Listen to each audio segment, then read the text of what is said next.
friends, today we have brought you a spine-chilling real incident that will send shivers down your spine. This happened in a small town in Mumbai. There was a residential building where people lived peacefully, helping and caring for each other. Suddenly, an unbearable stench started coming from one of the flats. The smell was so bad that it became difficult for people to pass by that area. Whenever the residents returned home from work or when the women left their homes, they had to cover their noses with handkerchiefs to avoid the foul smell. At first, people thought maybe a cat or a rat had died somewhere. They searched their homes thoroughly but found nothing. Days passed, and the smell only got worse. Slowly, everyone started suspecting that it was not an animal but a human corpse rotting inside. Hearing this made everyone's eyes widen in shock. But what was really going on? Why was the smell of a dead body coming from that flat? What terrible incident had shaken everyone to the core? There were 4 apartments on that floor: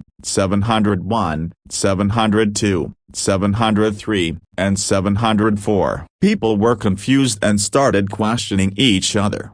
701 asked 702, 702 asked 703, and soon everyone decided to confront the person living in 704, from where they suspected the smell was coming. When they reached flat 704, the man inside refused to open the door. Initially, people ignored this, but soon they realized that the worst smell was coming from that flat. They knocked continuously, but no one responded. Suddenly, the smell of air freshener came from inside the room. This made it clear that someone was inside and had just sprayed the freshener. The residents rushed downstairs and informed the building manager. "Sir, the stench is unbearable. Please do something," they pleaded. But the manager paid no attention, and more days passed. The smell became unbearable. Now everyone was determined to confront the man in 704 and demand he clean his flat. The man's name was Jalil. One of the neighbors stood outside his door, lost in thought. Just then,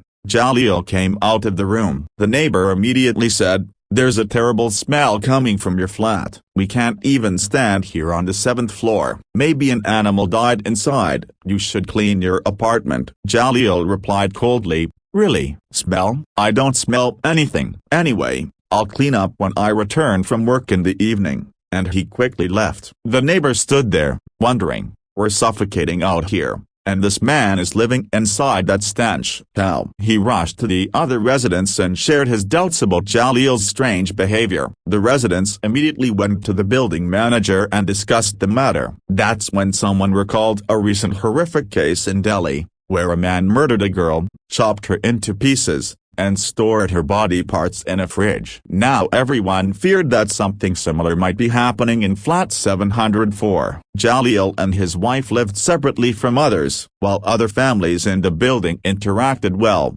Jalil always stayed quiet and kept to himself. His wife too was reserved and barely interacted. Seeing no way out, the residents finally called the police. The police arrived, and the manager took them straight to flat 704 and explained the stench issue. The moment police smelled the air, they knew something was wrong. They had seen such cases before. With everyone's help, the police broke open the door. The moment it opened, a horrifying wave of stench hit everyone, making them run back in fear. It was unbearable. The police wore masks and entered. Inside, they found a saw used for cutting wood lying on the floor, raising their suspicion. They first searched the bedroom and bathroom and nothing. Then they approached the fridge, fearing a repeat of the Delhi case, but the fridge was empty. Finally, they checked the kitchen and what they saw shocked them. 2 buckets and a tub filled with blood were sitting there. Along with the blood, there were small pieces of meat floating in the buckets. It was still unclear whether the meat was from an animal or a human. Some thought maybe they were butchers,